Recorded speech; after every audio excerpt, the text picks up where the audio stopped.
The sun had not yet risen when Maria Santos straightened her light blue uniform and tied her graying hair into a simple bun. At 5 in the morning, her small apartment in São Paulo's Ipiranga neighborhood was silent. She brewed a strong coffee, sipping it slowly while watching the first signs of the city awakening from her window. 22 years as a cleaner at the Edificio Cristal, one of Avenida Paulista's most luxurious commercial buildings, and Maria still maintained the same routine, the same commitment. "Mom, don't forget your blood pressure medicine." Carlos's voice was still sleepy from the hallway. At 35, her son was one of the most respected surgeons at Hospital das Clínicas, but at home he was still the same concerned boy. "I already took it, son. Go back to sleep, it's still early for you." Carlos smiled, approached, and kissed his mother's forehead. "As always, up before the crack of dawn. One day you have to tell me where you get all that energy." "The same place you got your intelligence," she replied proudly. "Santos' determination, it's a family trait."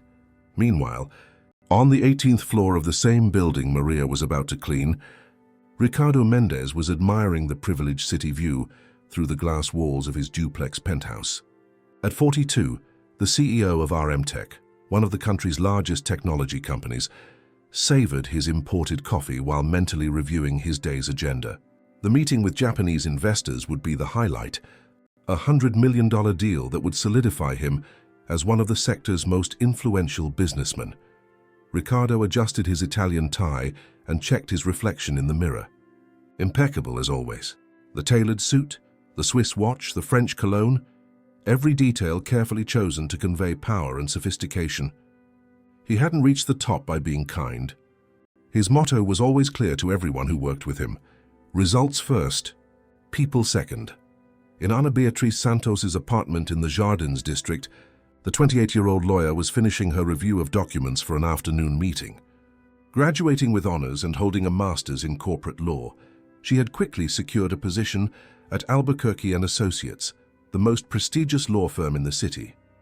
That day, she was to be introduced to the client who could change the course of her career, Ricardo Mendez. "Grandma, I'll stop by this weekend," Ana Beatriz said on the phone as she put the documents in her leather briefcase. "I have an important meeting today, but I'll call you later." "Don't worry, my beautiful girl. Focus on work," Maria replied, already on a crowded bus heading to Paulista. "Your grandma here is as strong as an ox." At the Edificio Cristal at 7:30 a.m., Maria began her routine, pushing a cart of cleaning supplies down the gleaming corridors. The high heels of female executives and the polished shoes of businessmen already echoed on the marble lobby floor. To most of them, she was invisible, just another worker among the many who kept the luxurious building running. "Good morning, Maria," greeted the young security guard Rodrigo, one of the few who always noticed her presence. "Good morning, my son. How is your mother?" "Getting better, thanks to the herbs you recommended." Maria smiled. Her wisdom, acquired from her childhood in the countryside, often helped those who bothered to talk to her. As she cleaned each floor, she carried not just products and brooms, but stories, advice, and a dignity that many of those who passed through, looking right through her as if she were transparent, would never understand. At 9:45 a.m., Ricardo Mendez entered the building like a whirlwind, speaking loudly on his phone as he strode through the lobby. "I don't care if they've reconsidered. The deal was for today, and it will be today." His voice echoed, causing several heads to turn. "If the Japanese want to play hardball, we'll show them how it's done in Brazil." He stepped into the executive elevator, followed by 2 of his directors. The doors were about to close when a hand stopped them. It was Luis Felipe Vasconcelos, the financial director of Ricardo's competitor, Nexus Systems. "Mendez," he greeted coldly. "Vasconcelos," Ricardo responded in the same tone, as the elevator began to ascend. On the 3rd floor, the elevator stopped and Maria entered, pushing her cleaning cart. She smiled discreetly at the 4 executives and positioned herself in a corner, trying to take up as little space as possible. Ricardo's cell phone rang again. "Mendez speaking. What? What do you mean they're backing out?" His voice gradually rose as the elevator continued its ascent. The tension in the small space was palpable. The other executives stared at their shoes, embarrassed. Maria accidentally coughed lightly. It was enough for Ricardo, already at his wit's end, to explode. "Couldn't you have waited for the next elevator?" he bellowed, pulling the phone away from his face. "Can't you see we're in the middle of an important conversation here?" Maria's eyes widened, surprised by the sudden aggression. "I'm sorry, sir, You just don't know your place." Ricardo cut her off. "This is the executive elevator. Execute type, get it? It's not for carrying buckets and brooms." The silence that followed was deafening. The other occupants looked everywhere but at Maria or Ricardo. Luis Felipe cleared his throat, visibly uncomfortable. "Ricardo, I don't think," one of the directors began. "You don't think what?" "That people like her should use the service elevator. Or perhaps you don't think we have standards in this building." Maria kept her eyes down, but her face flushed. Not with shame, but with a dignified indignation she kept to herself. Her more than 50 years of life had taught her when to speak and when to stay silent. What no one noticed was that Marcos Oliveira, a young administrative assistant also in the elevator, discreetly pointed his phone at the scene, recording the entire interaction. When the elevator finally reached the 10th floor, Maria quickly exited, pushing her cart. Ricardo resumed his phone call as if nothing had happened, while the other executives exchanged embarrassed glances. That same morning, at Hospital das Clínicas, Dr. Carlos Santos finished a complex surgery, saving another life as he routinely did. He had no idea that in a few hours, a video would circulate on social media, a video that would change not only his day, but possibly the course of many lives. At the Albuquerque & Associates law firm, Ana Beatriz received the final briefings on the new client. The merger of RM Tech with a Japanese company would be the biggest deal of the year in the Brazilian tech market. As the lawyer responsible for the international contracts, she would play a fundamental role in the negotiations. "Ricardo Mendez is demanding," her boss explained, choosing his words carefully. "Extremely successful, but he has a reputation for being ruthless in business and, frankly, difficult to deal with personally." Ana Beatriz nodded. "I'm prepared. The contracts are flawless." "It's not the contracts I'm worried about, Anna. It's your ability to handle his temper." She smiled confidently. "I grew up with a grandmother who single-handedly raised 3 children while working as a cleaner. Believe me, I know the value of patience and persistence very well." What none of them could have foreseen was that afternoon the paths of Ricardo Mendez, Maria Dr. Carlos, and Ana Beatriz would intertwine in a way none of them could have imagined, and that respect, or the lack of it, would be the catalyst for an unexpected transformation. The afternoon was already advancing when Marcos Oliveira, sitting at his small desk in the administrative area of the Edificio Cristal, watched the video he had recorded earlier. His hands trembled slightly as he ran his fingers through his hair, undecided. What he had witnessed in the elevator deeply bothered him. Marcos came from a simple family. His own mother had been a domestic worker for years to ensure his studies. "Are you going to post that?" asked Juliana, a colleague, looking over his shoulder. "I don't know. I could lose my job." He sighed, adjusting his thin-framed glasses. "But the way he treated Maria," Juliana bit her lower lip. "She's a lovely person. She didn't deserve that." After a few minutes of reflection, Marcos made his decision. He created an anonymous profile and shared the video with the caption, "Businessman humiliates worker in the Edificio Cristal elevator. How long will we normalize this kind of behavior?" The video initially circulated in the building's employee WhatsApp groups, then reached social media denouncement pages. Within hours, it had thousands of views and shares. Meanwhile, at Hospital das Clínicas, Dr. Carlos Santos was finalizing reports from his last surgery when his phone vibrated. It was a message from Pedro, a nurse and close friend. "Doesn't your mother work at the Edificio Cristal? Check out this video that's circulating." Carlos's stomach sank as he immediately recognized Maria. He watched the scene once, twice, 3 times, each viewing increasing the pressure in his chest. The man in the video, arrogant and ruthless, seemed strangely familiar. He zoomed in on the image and felt a shiver run down his spine. "Ricardo Mendez," he muttered to himself. That face brought back painful memories from his medical residency. Ricardo had been admitted for a routine procedure and had treated Carlos, then a young doctor in training, with the same contempt shown in the video. "I want a real doctor, not an apprentice," he had said at the time, demanding another professional simply because Carlos had darker skin and the last name Santos. At the law firm, Ana Beatriz was immersed in the final review of the merger documents when her assistant rushed in. "Ana, you have to see this. It's going viral." As she watched the video, Ana Beatriz felt her blood run cold. "My God, that's my grandmother," her voice faltered as she watched the familiar figure of Maria being humiliated. "And the man is Ricardo Mendez," Ana completed with an expression that mixed shock and indignation. "My 4 o'clock client." Ana Beatriz took a deep breath, trying to process the information. With trembling hands, she called her mother, Regina. "Mom, did you see a video of Grandma today? It's circulating on social media." Her voice betrayed her contained emotion. "A video? What video, sweetie? Your grandmother doesn't even use WhatsApp properly. You better see for yourself. I'll send it now." After hanging up, Ana received a message from her brother Carlos. "Did you see the video?" "It's Mom. We need to talk."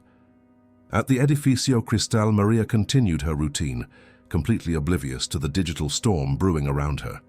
During her lunch break, she sat on a bench in the square in front of the building, taking a simple meal of rice, beans, and onion steak from her lunchbox.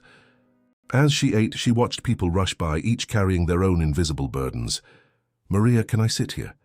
It was Rodrigo, the young security guard, holding his own lunch. "Of course, my son. Company is always welcome. Are you okay? I heard about the incident in the elevator." Maria paused, her spoon suspended in the air. "How did you know?" Rodrigo looked uncomfortable. "A video is circulating. Someone recorded it and posted it online." Maria's face paled. In her 55 years, she had never imagined she would be exposed in this way.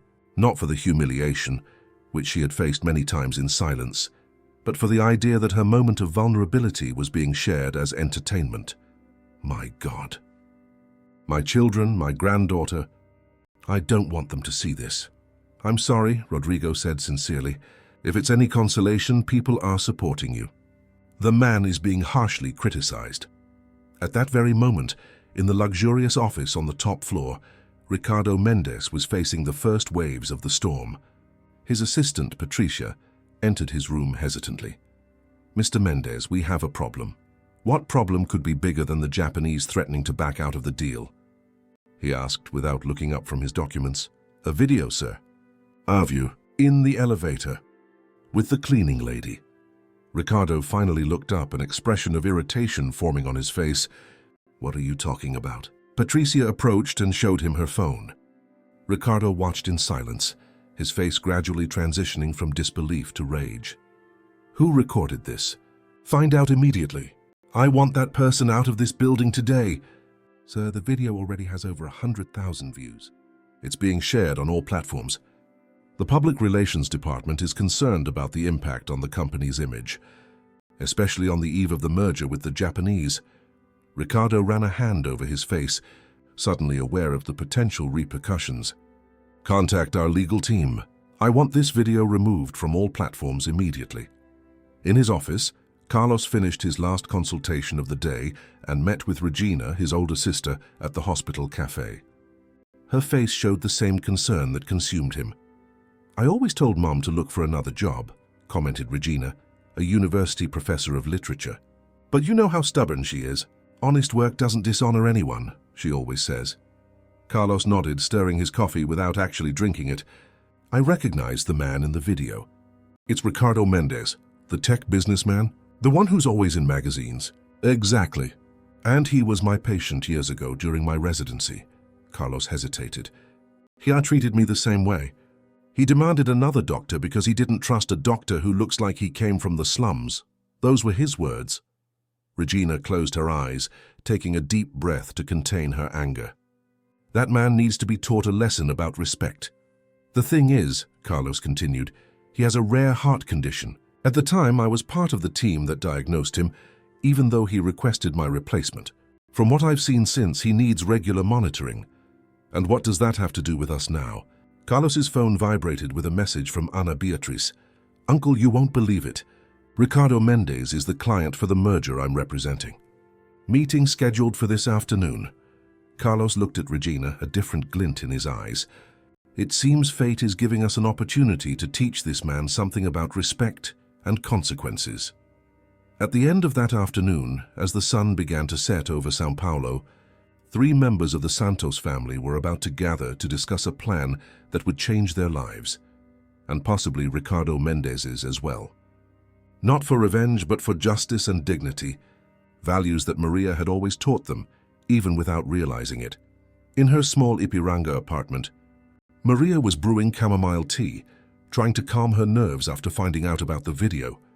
Her phone wouldn't stop ringing with messages of support from colleagues and acquaintances.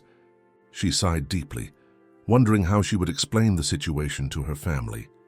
What she didn't know was that her family was already more involved in the matter than she could have imagined, and Ricardo Mendes, in his penthouse, stared at the illuminated city, unaware that his life was about to change drastically, not at the hands of lawyers or social media pressure, but through an unexpected encounter with a family he had underestimated simply because its matriarch wore a cleaner's uniform.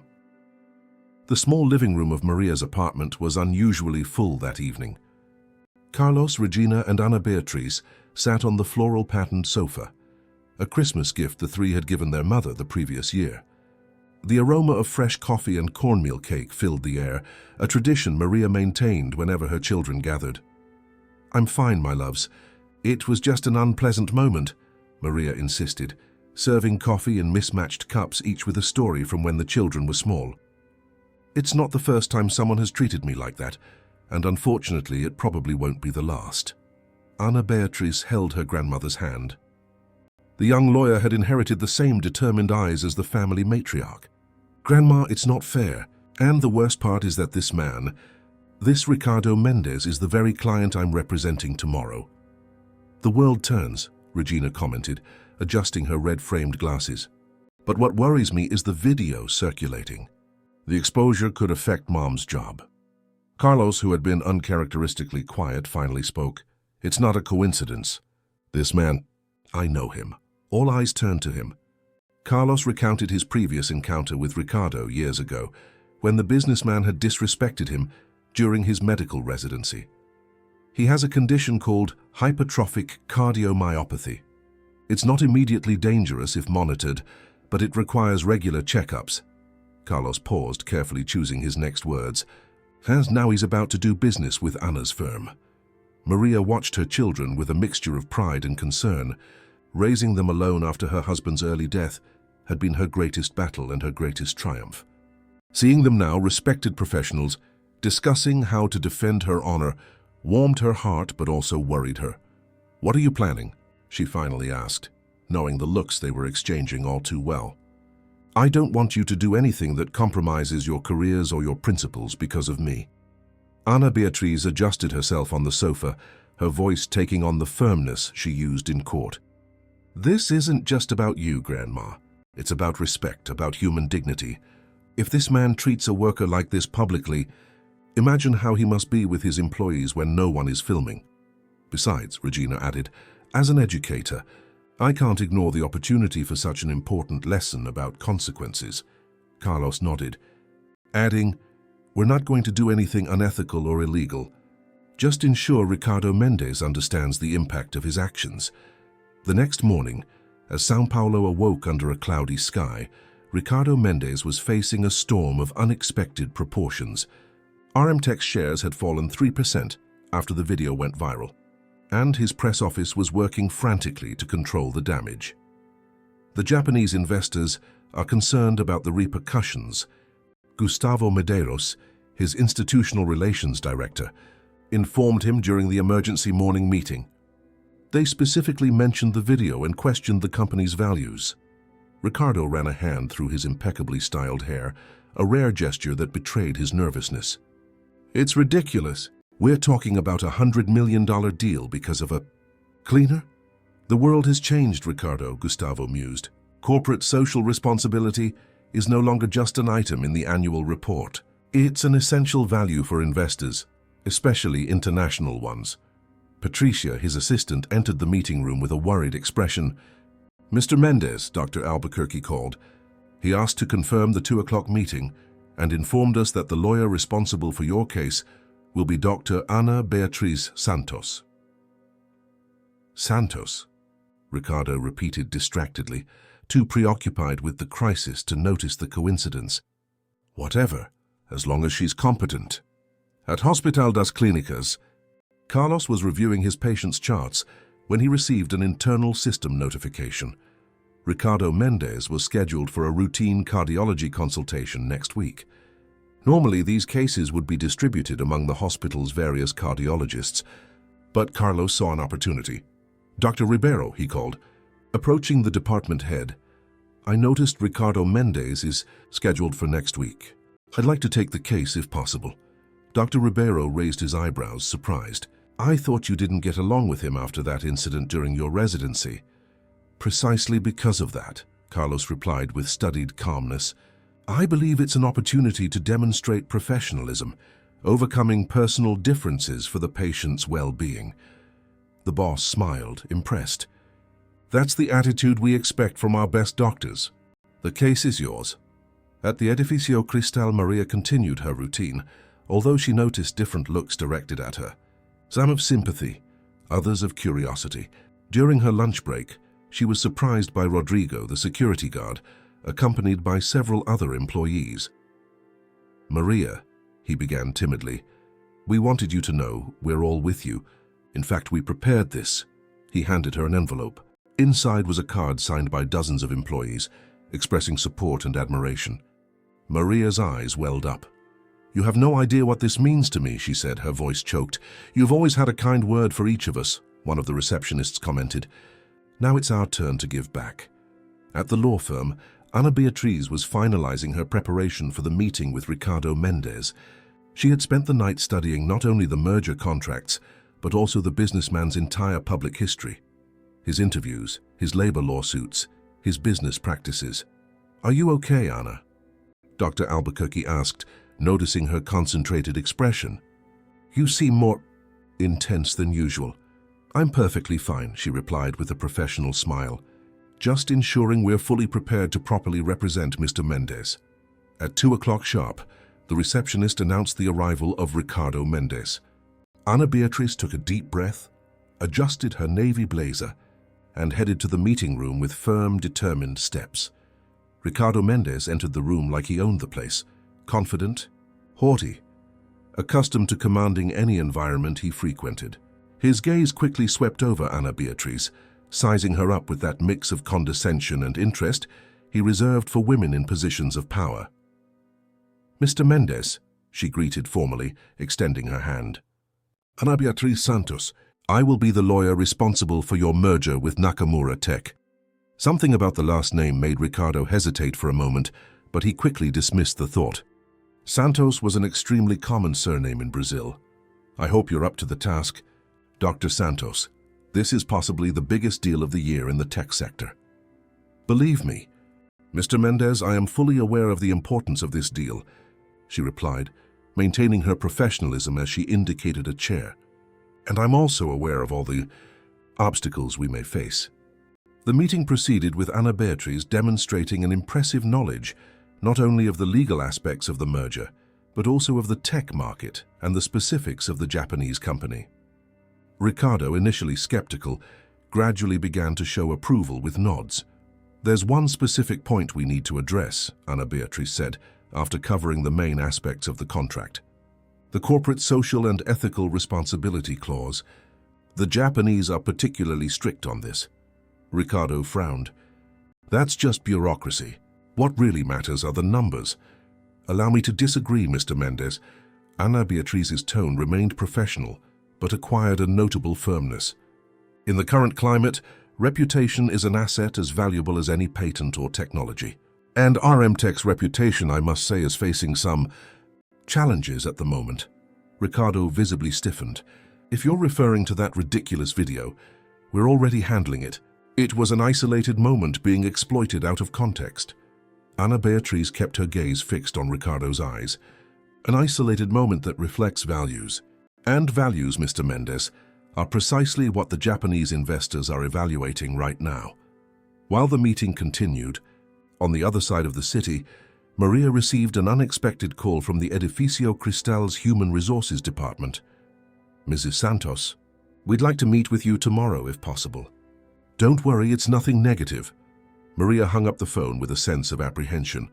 In her experience, being called to a meeting was rarely nothing negative. She sighed, bracing herself for what could be another challenge in a life full of them. What Maria didn't know was that, at that very moment, her children and granddaughter were, each in their own way, weaving a web of circumstances that would soon entangle Ricardo Mendez, not in a web of revenge, but in an elaborate process of awareness about respect, dignity, and the unexpected connections that unite all people, regardless of their social or economic position.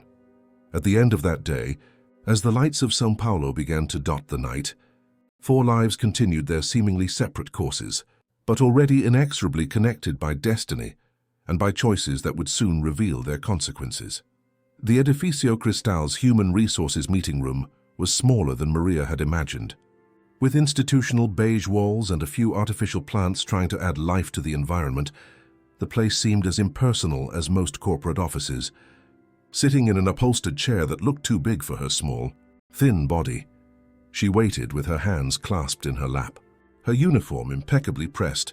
"Maria, thank you for coming," said Fernanda Lopez, the HR manager, a woman in her 40s with a kind smile. Beside her was Renato Nogueira, the building's administrative director. "I imagine you're wondering why we asked to speak with you." Maria simply nodded, maintaining the silent dignity that accompanied her like a second skin. "First, we want to express our regret for the incident that occurred," Fernanda continued.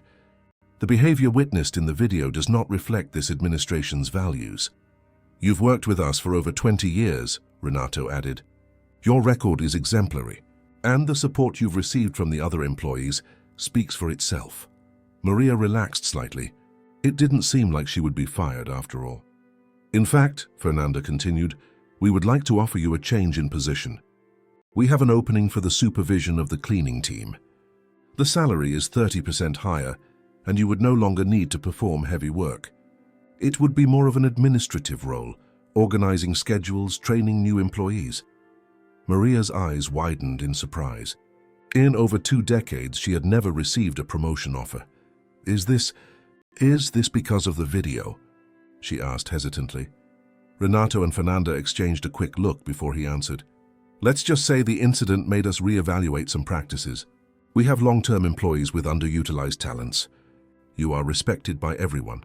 You know every detail of this building, and you have a natural ability to lead." Maria felt a mix of emotions, pride in the opportunity, but also a slight distrust. Was this just an attempt to clean up the building's image after the negative repercussions? "Can I think about it?" she asked. "It's an important decision." "Of course," Fernanda replied, handing her an envelope. "Here are all the details of the proposal. We await your response by Friday." In his office at Hospital das Clínicas, Carlos Santos was reviewing Ricardo Mendez's complete medical history. The businessman's heart condition, although not immediately life-threatening, required constant monitoring. In recent years, Ricardo had been less diligent with his checkups than recommended. "Dr. Santos?" The nurse Luisa interrupted his thoughts. "I just got a call.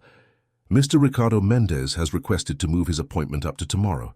He mentioned feeling some worrying symptoms." Carlos nodded, feeling the weight of medical responsibility override any personal resentment. "Schedule him for the first slot, and prepare the equipment for a full echocardiogram." At the law firm, Ana Beatriz was presenting a detailed report on the meeting with Ricardo Mendez to Dr. Albuquerque. "He's arrogant, but not stupid," she concluded. "He understood the importance of dealing with the image crisis before signing the deal." "And what did you suggest?" the senior lawyer asked, impressed by his young associate's poise. "A 3-pronged mitigation plan. First, an official statement acknowledging the error and committing to do better. Second, immediate implementation of a diversity and respect program in the RMTech workplace. And third," Ana Beatriz made a strategic pause, "a personal meeting with the employee from the video." Dr. Albuquerque raised his eyebrows, and he agreed to that. Not enthusiastically, Ana admitted with a slight smile. But when I explained that the Japanese were specifically concerned about the incident, he realized he didn't have much of a choice. What Anna Beatrice didn't reveal was the contradictory feeling she was experiencing. As a lawyer, her duty was to represent her client's best interests. As Maria's granddaughter, she wanted justice. Balancing these two loyalties required a delicacy that was testing her ethical limits. That same afternoon, Ricardo Mendez was in his office when he felt a sharp pain in his chest. It wasn't the first time in recent weeks, but it was definitely the most intense. He loosened his tie and took a deep breath, trying to control the sensation. "Are you okay, sir?" Patricia asked, noticing his discomfort. "Yes, yes," he replied quickly, but his hand instinctively pressed the left side of his chest. "Just remind me to take my medication." Ricardo hated to admit any weakness. His entire life had been built on the image of unshakable strength. The son of a small businessman from the countryside, he had climbed the corporate world the hard way, transforming himself into one of the country's most successful entrepreneurs. In his view, showing vulnerability was a luxury he couldn't afford. Meanwhile, in the modest Santos apartment, Regina was coordinating a small celebration. Her youngest son, Pedro, 17, had just received the news that he had been accepted for a full engineering scholarship. "Grandma, I did it!" the boy exclaimed, hugging Maria so tightly he almost lifted her off the ground. "I'll be the first engineer in the family." "I always knew you could do it," she replied, her eyes shining with pride. "Ever since you were little, taking everything apart." The Santos family had much to celebrate. Against all odds, a semi-illiterate woman from the countryside had raised children who now held respected positions in society. Regina, the eldest, was a university professor. Carlos had become a renowned doctor, and Ana Beatriz, Regina's daughter, was already a promising lawyer at 28. "Grandma should write a book," Pedro commented, as everyone sat down for a simple but lovingly prepared dinner. How to raise extraordinary children as a cleaner, a practical guide. Everyone laughed, but there was a profound truth in the joke. Maria had taught them all, not with elaborate words or educational theories, but with daily examples of dignity, perseverance, and integrity. "Speaking of work," Maria said, serving more rice to her grandson, "I received a promotion offer today." The news surprised everyone. Amidst exclamations of joy and simultaneous questions, she explained the details of the offer. "That's wonderful, Mom," Regina exclaimed. "But I don't know if I should accept," Maria confessed. "It feels like they're only doing this because of the video, to clean up their image." Carlos considered for a moment before replying, "Even if their initial motivation isn't the noblest, that doesn't diminish your merit, Mom. You've deserved this promotion for years. Why not take the opportunity, regardless of how it came about?" Ana Beatriz, who had been unusually quiet, finally spoke. "Grandma, I have news tomorrow that might influence your decision." She paused, carefully choosing her words. "Ricardo Mendez has agreed to meet with you for a formal apology." A heavy silence fell over the room. Maria slowly put down her fork, her eyes fixed on her granddaughter. "What do you mean?" she asked, with a calmness that contrasted with the sudden tension in the room. Ana Beatriz briefly explained her strategy, presenting it as a professional suggestion for her client to handle the image crisis. "And he doesn't know you're my granddaughter?" "No, nor that Carlos will be his doctor tomorrow." Regina interjected, worried. "Ana, Carlos, you're treading on dangerous ethical ground. Using your professional positions like this, we're not doing anything unethical," Carlos defended himself. "I'm a qualified doctor, perfectly capable of treating Ricardo with the same professionalism I treat any patient. And Ana is in fact advising him in the best interest of his business. The problem isn't what you're doing," Regina argued, "but the fact that you're orchestrating this without revealing your family ties." Maria watched the discussion with a thoughtful expression. Finally, she raised her hand, silencing everyone with that simple gesture that, since her children's childhoods, indicated that the matriarch was about to speak and everyone should listen. "My children and granddaughter," she began, with the soft but firm voice that was her trademark, "I deeply appreciate your intention to defend me. But Regina is right. If we're going to teach a lesson about respect, we need to do it with integrity." Ana Beatriz and Carlos exchanged glances, recognizing the wisdom in their mother's words. "What do you suggest, Grandma?" Anna asked. Transparency, Maria replied simply. In the meeting with Ricardo Mendes, I want you to be there, Anna. And I'm going to tell him exactly who my family is, not to humiliate or threaten him, but to show him that respect shouldn't depend on titles or last names. As the family agreed on Maria's suggested approach, Ricardo Mendes, in his luxurious penthouse, took a pill to relieve the chest pain that was intensifying. Unbeknownst to him, he was about to face not only a health crisis, but a profound reassessment of his values and his worldview. The next morning, 3 destinies would converge. A doctor determined to honor his oath even in the face of someone who had disrespected him, a lawyer balancing professional ethics and family loyalty, and a cleaner whose silent dignity was about to teach a lesson more powerful than any elaborate speech could convey. The waiting room of the cardiology department at Hospital das Clínicas maintained that characteristic silence of medical environments, a mix of antiseptic calm and apprehension. Ricardo Mendes checked his watch for the 3rd time in 5 minutes. He hated waiting. As the CEO of one of the country's largest technology companies, he was accustomed to the world adjusting to his schedule, not the other way around. Mr. Mendes? The nurse Luisa called. Dr. Santos will see you now. Ricardo stood up, instinctively adjusting his Italian silk tie. Even for a medical appointment, he was impeccably dressed. A tailored suit that cost more than the monthly salary of many of the professionals who would attend to him. Upon entering the office, he felt a slight discomfort as he recognized the doctor. There was something familiar about that face, but he couldn't pinpoint what it was. Carlos Santos maintained a neutral, professional expression, extending his hand to greet him. Mr. Mendes, I'm Dr. Carlos Santos. I'll be your cardiologist from today on. Ricardo shook the doctor's hand with slight hesitation. Do we know each other? Yes, Carlos replied calmly. I was part of the team that attended to you a few years ago during my residency. A flash of recognition passed through Ricardo's eyes, followed by a brief embarrassment that he quickly disguised. Ah yes, of course.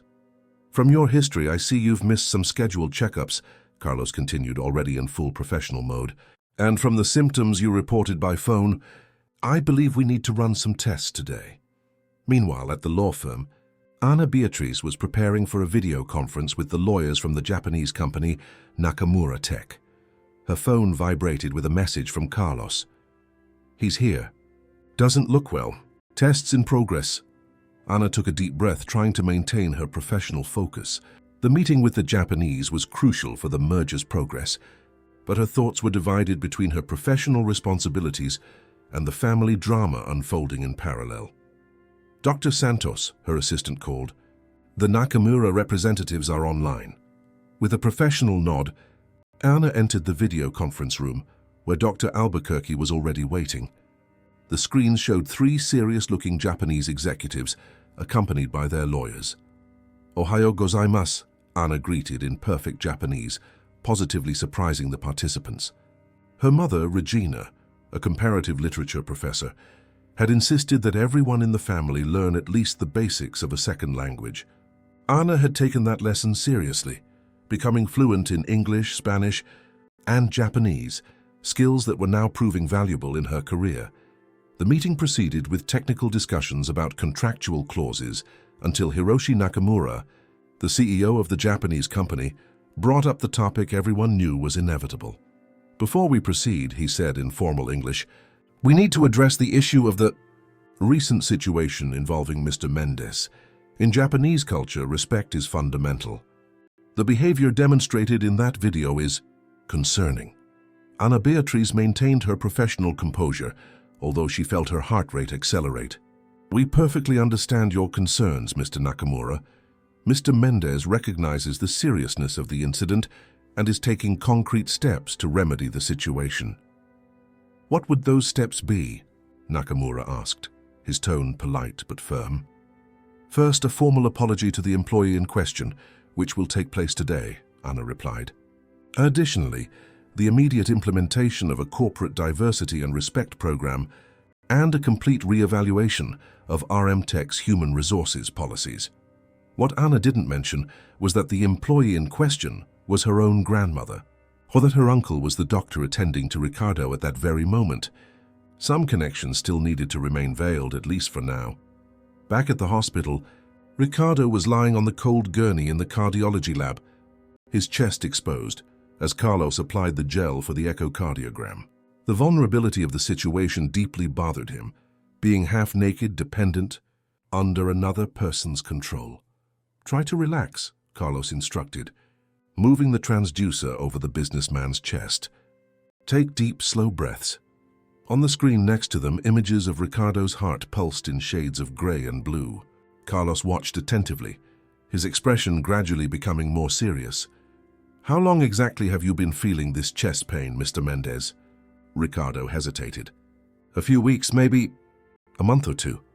Carlos nodded without taking his eyes off the screen. "And the episodes of shortness of breath, did they also start around then?"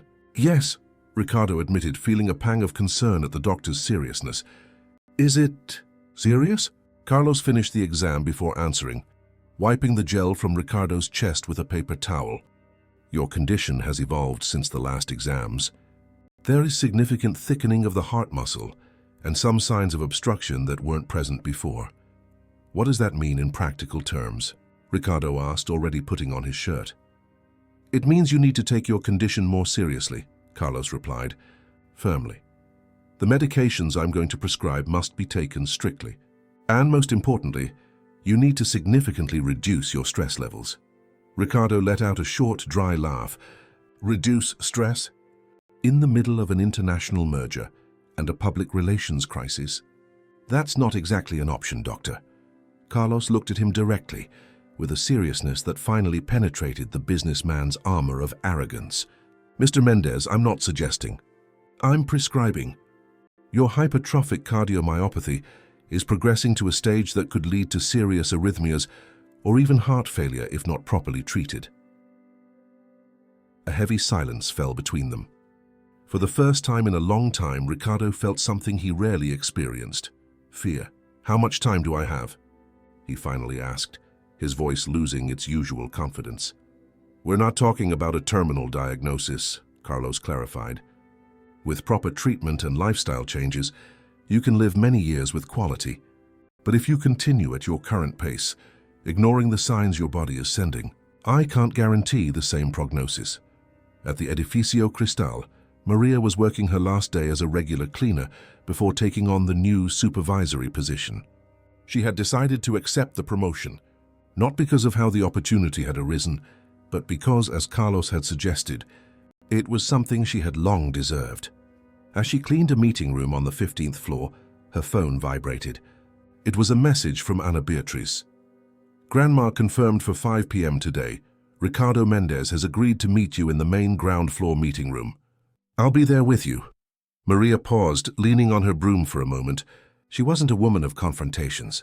Throughout her life, she had endured disrespect and prejudice with a silent dignity that impressed everyone who truly knew her. This meeting would be different. For the first time, she would have a voice. At 5 in the afternoon, the Edificio Cristal lobby was less busy than during normal business hours.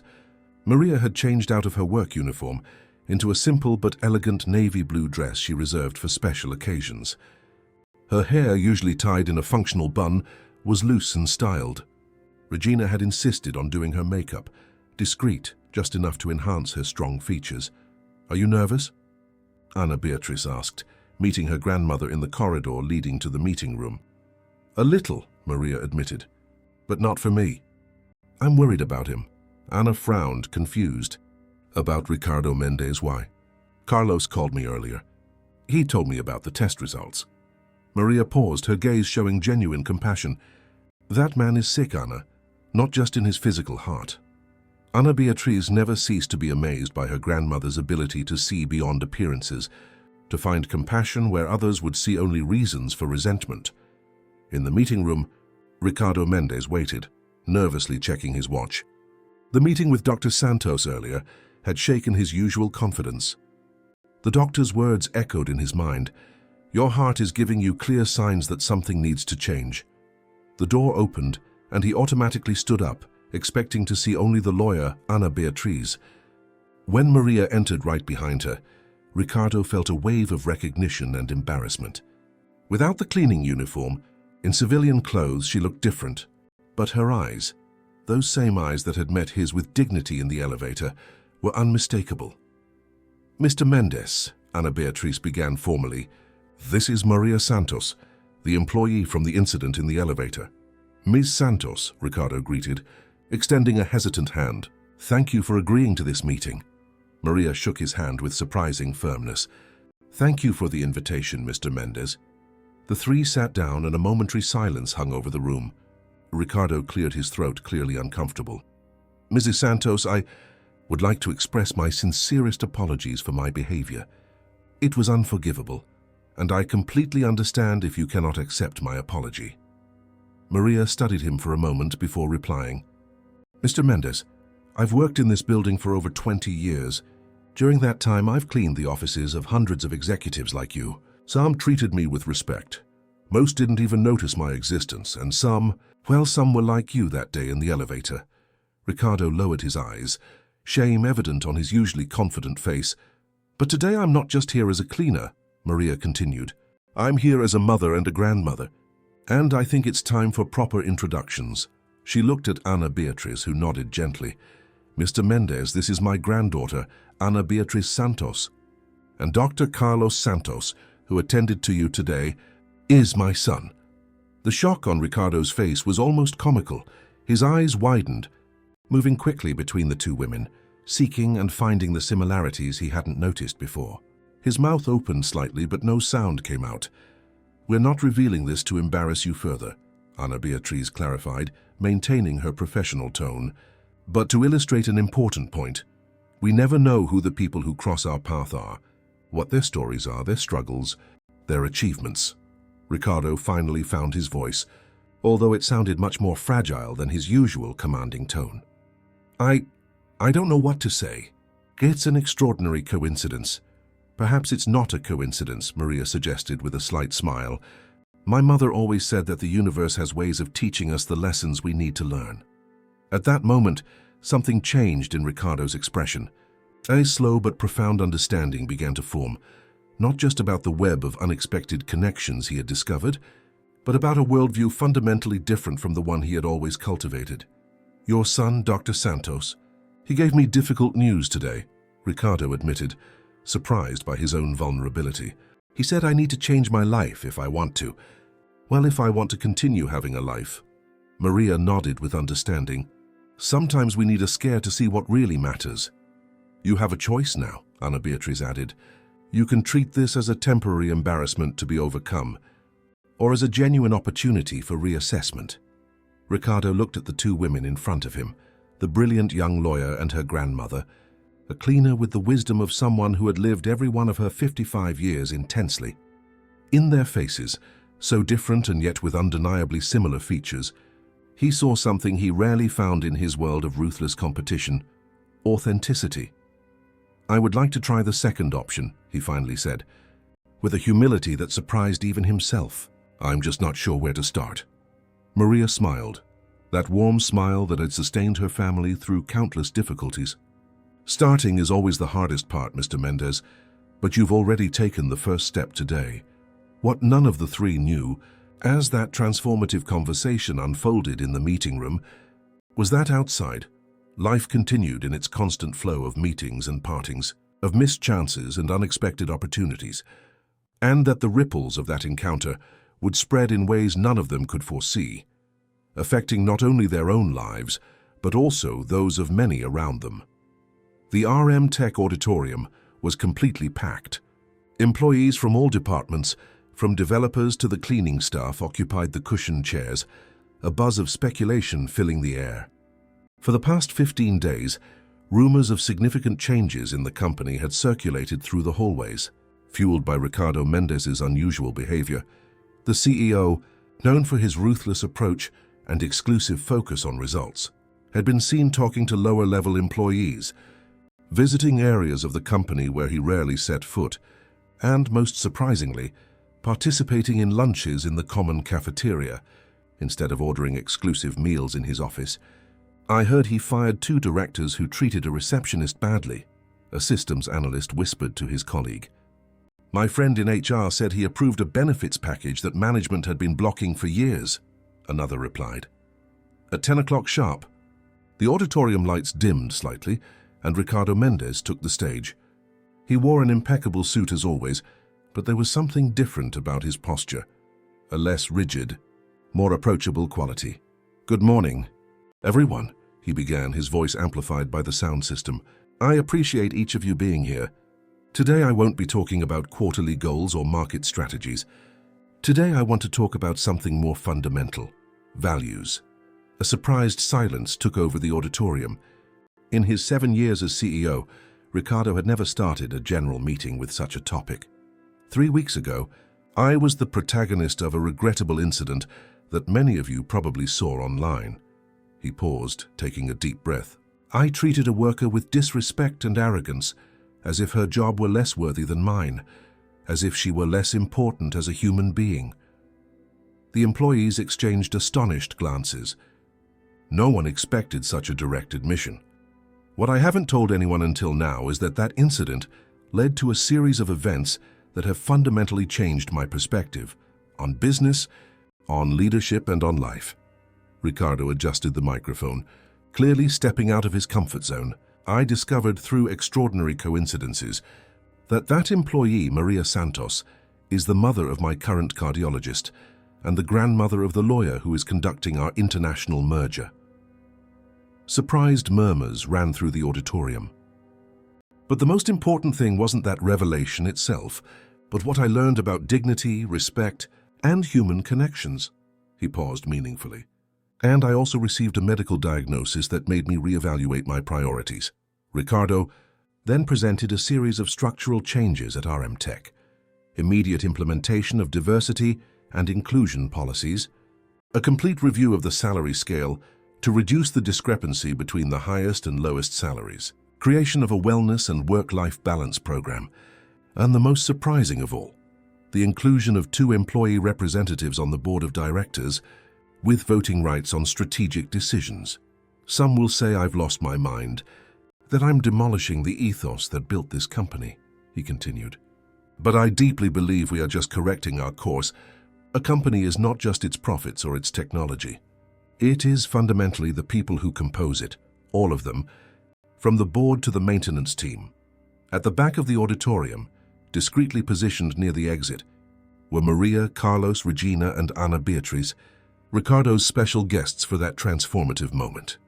Maria watched with a serene smile, recognizing the authenticity in the words of the man who, weeks earlier, had treated her as invisible.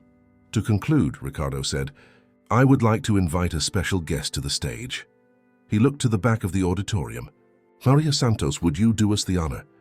A murmur ran through the audience as everyone turned to see the woman walking slowly down the central aisle. Dressed simply but with impressive dignity, Maria advanced to the stage where Ricardo extended a hand to help her up the steps. This is Maria, he introduced, the woman who, without intending to, became my most important teacher in recent years. Today she is not here as a cleaner, but as a special consultant for our new workplace dignity program.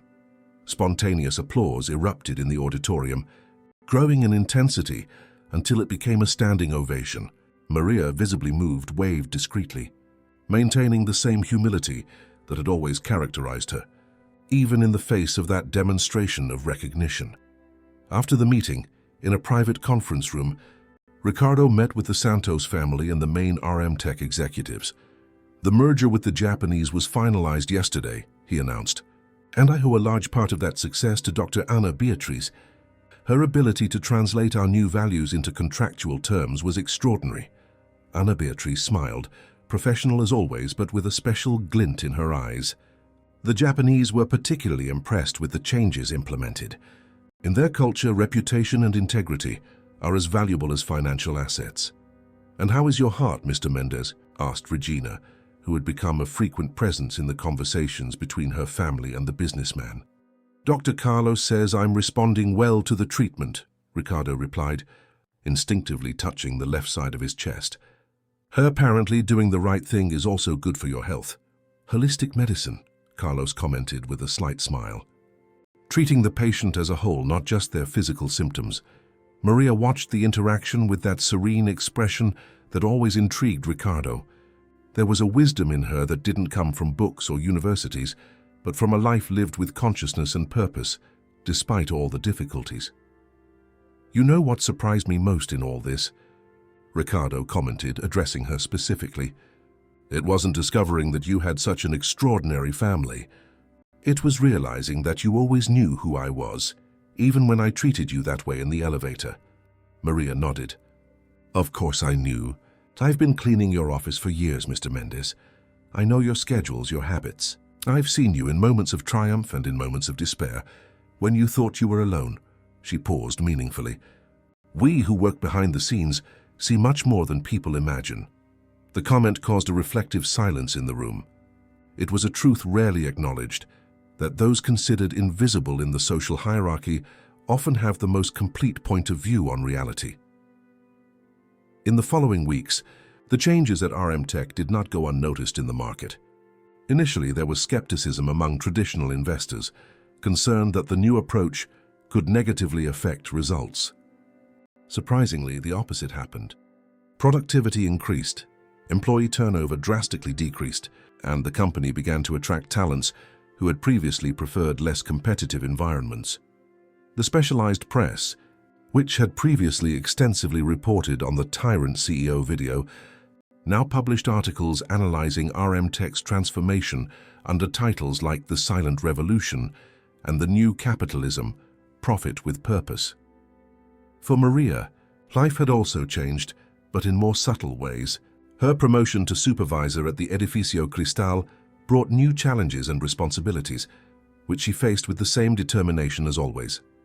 On Sundays, the family continued to gather at her small apartment for lunches that now occasionally included Ricardo, no longer as the powerful CEO, but as a friend in the process of learning. On one of those Sunday afternoons, while everyone was chatting animatedly in the living room after lunch, Pedro, the youngest grandson who had started his engineering course, made an observation that captured the essence of everything they had lived through in recent months. "Grandma, I was thinking, Mr. Mendes built a tech empire. Uncle Carlos saves lives at the hospital. Aunt Anna negotiates million-dollar contracts, and Mom shapes the minds of future leaders at the university. But in the end, it was you with your simple cleaning job who ended up transforming all of them." Maria smiled, her eyes shining with that unique mix of humility and wisdom. "It wasn't me, my son. It was the meeting of all of us, each with our own story, our purpose, our humanity." On the other side of the room, Ricardo watched the scene, feeling simultaneously like a stranger and completely at home in that environment, so different from the circles he used to frequent. His phone vibrated, another work email that weeks ago he would have answered immediately. Now he simply silenced the device, choosing to remain present in the moment. His heart, both physical and metaphorical, felt lighter, stronger. Dr. Carlos had explained the medical benefits of stress reduction and lifestyle transformation, but there was something else happening, something no medical exam could fully capture. Ricardo was learning gradually and sometimes painfully that true success could not be measured only in figures or professional achievements. That respect was not a networking strategy, but a fundamental principle of human existence.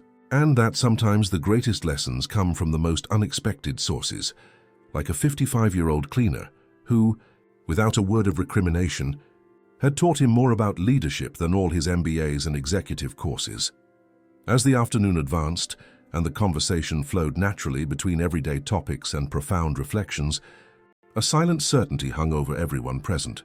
Some humiliations, paradoxically, can be the beginning of a journey of redemption. And some encounters, seemingly casual, can be precisely what we need to rediscover our own humanity.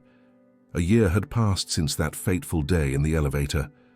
The São Paulo spring painted the city with vibrant colors, temporarily softening the gray landscape of buildings and asphalt. In the lobby of the Edificio Cristal, a modest but significant ceremony was underway. It is with great pride that we inaugurate today the Maria Santos Professional Development Center, announced Renato Nogueira, the building's administrative director, to the enthusiastic applause of those present. A golden plaque was revealed at the entrance to what was once a storage area in the basement, now transformed into a bright and welcoming space. The center would offer professional qualification courses for maintenance and cleaning employees, not only from the Edificio Cristal, but from the entire network of properties managed by the same company. Maria, radiant in a turquoise suit, chosen especially for the occasion, cut the inaugural ribbon with hands slightly trembling from emotion. At 56, she maintained the same serene dignity that had always characterized her, now with a renewed confidence in her own worth. "I never imagined I'd see my name on a plaque," she commented, as she walked among the guests after the ceremony, receiving hugs and greetings, especially not in this building, where for so many years I was practically invisible to many. "You were never invisible, Mom," Regina gently corrected. "Some people just needed to learn to see better." Carlos and Ana Beatriz watched the scene with evident pride. The last year had been transformative, not only for Maria but for the entire Santos family. The supervision program she led at the Edificio Cristal had become a model for other companies in the sector, focusing on workplace dignity and continuous professional development.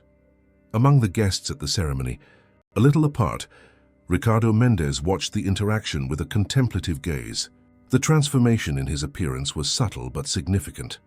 Less tension in the lines of his face, an easier smile, and a posture that, while still demonstrating confidence, lacked the former almost military-like rigidity. "It's impressive how a year can change so much, isn't it?" A voice next to him commented. It was Hiroshi Nakamura, the CEO of the Japanese company, now RMTech's partner. Ricardo nodded. "Sometimes we need an earthquake to realize we're building on unstable foundations." Nakamura smiled. "In Japanese culture, we have a concept called kintsugi, the art of repairing broken pottery with gold, making it more beautiful and valuable after the repair than it was originally." "An appropriate metaphor," Ricardo replied, watching Maria interact with her former cleaning colleagues, now under her supervision. "Although I would say I wasn't the one who repaired something broken, they were the ones who mended me." The merger between RMTech and Nakamura Tech had been not only a commercial success, but also a case study in corporate sustainability and social responsibility. The changes implemented by Ricardo, initially met with market skepticism, proved to be strategically sound in the long run. Employee turnover had fallen drastically, productivity had increased, and the company now attracted the best talents in the market.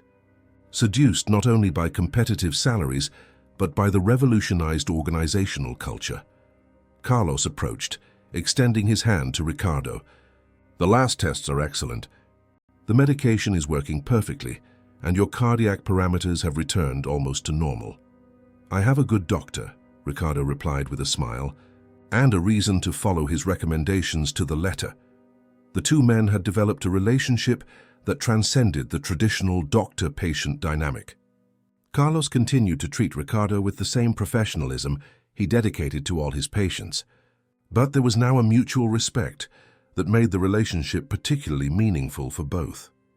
On the other side of the lobby, Ana Beatriz was chatting animatedly with a group of young lawyers who had been hired for RMTech's new pro bono legal department, an initiative that offered free legal assistance to employees and their families. Dr. Santos managed to implement a model that several companies are now trying to copy, one of them commented, visibly admiring. "The idea that social responsibility starts within the organization itself is revolutionary in its simplicity." Anna smiled, always professional, but undeniably proud of the work she had been developing. Her career had taken an unexpected turn after the merger.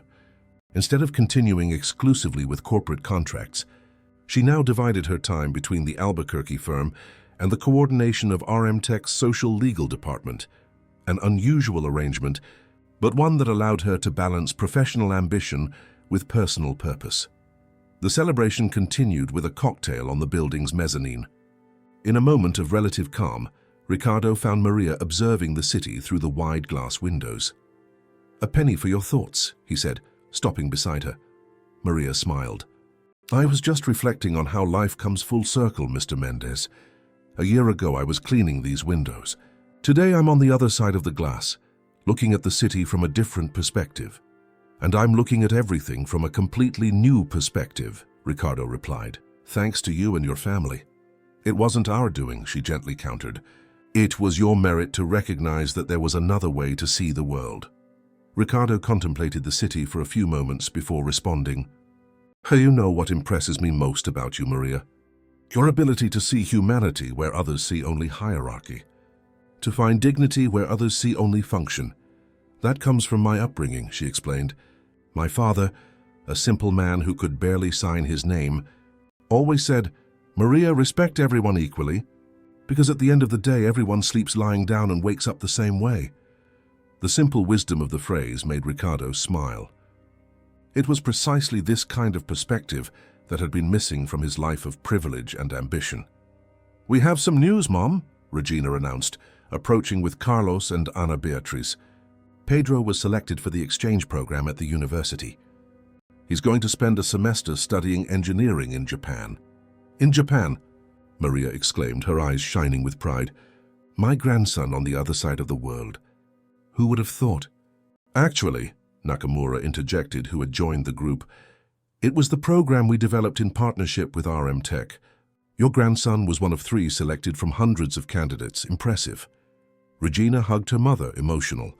It's your legacy, Mom. Everything we've achieved, everything our children are achieving, it started with you, with your example of dignity and perseverance. The words brought tears to Maria's eyes, not of sadness, but of profound gratitude for a life that, despite all the difficulties, had given her so much. I have a proposal, Ricardo said suddenly.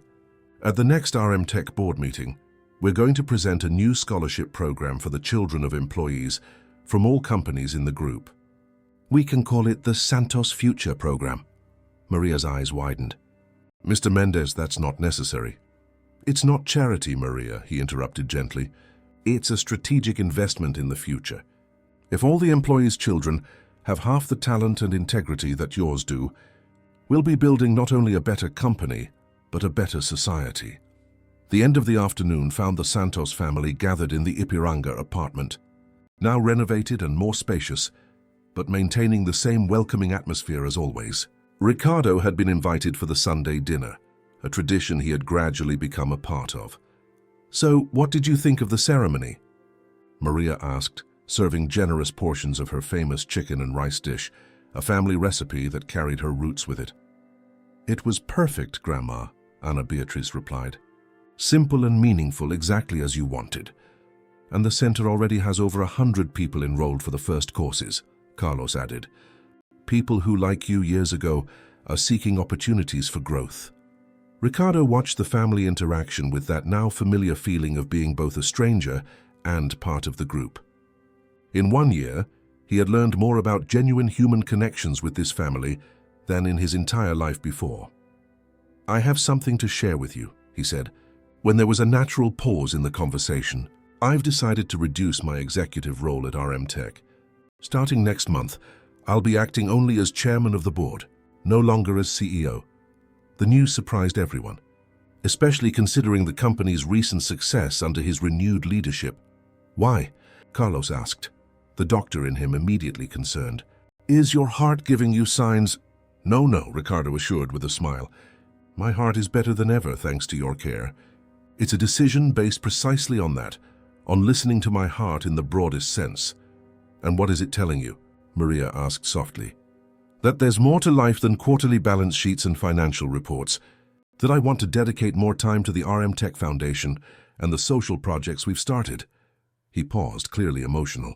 And that I've learned belatedly that a true legacy isn't measured in profits but in positively impacted lives. Regina raised her glass in a spontaneous toast. To true success. To true success, everyone echoed, including Ricardo.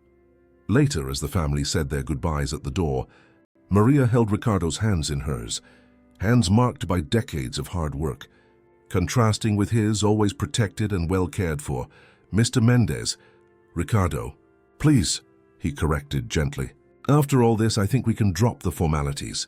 She smiled. Ricardo, then, I just wanted to say that I'm proud of you. Not for the empire you built, but for the humility you showed in recognizing that there was something to learn from a simple cleaner. The words, simple but profound, touched Ricardo in a way no professional praise ever had. The most important lesson I've learned from you, Maria, is that there are no simple cleaners. Just as there are no important CEOs, there are only people, all equally complex, valuable, and worthy of respect. Maria nodded, her eyes shining with that serene wisdom that had become her trademark. And when we truly understand that, Ricardo, we stop just existing and we really start to live. The next morning, as São Paulo awoke to another busy day, 4 lives continued on their transformed paths. A businessman rediscovering the meaning of success, a doctor balancing science and humanity, a lawyer redefining corporate justice, and a former cleaner whose silent dignity had unintentionally catalyzed a revolution of values. And on every floor of the Edificio Cristal, as well as in countless other places throughout the city, invisible workers continued their daily routines, carrying untold stories, unrecognized talents, and often extraordinary families that the corporate world would never imagine. Because the truth Ricardo Mendes had learned in the most unlikely way was that behind every uniform there is a complete person with dreams, struggles, achievements, and connections that transcend any social or corporate hierarchy.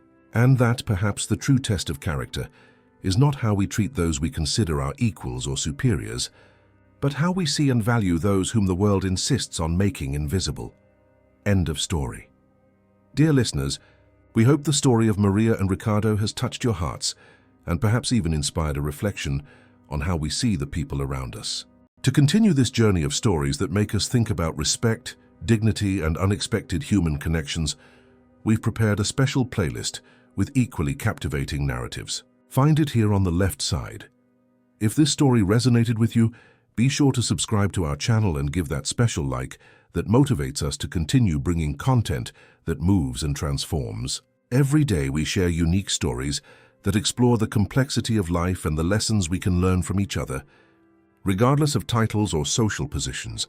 And you, have you ever witnessed or experienced situations where respect, or the lack of it, completely transformed a relationship? Share your experiences in the comments. Your story might be the inspiration someone needed to hear today. We look forward to reading each one and continuing this important conversation.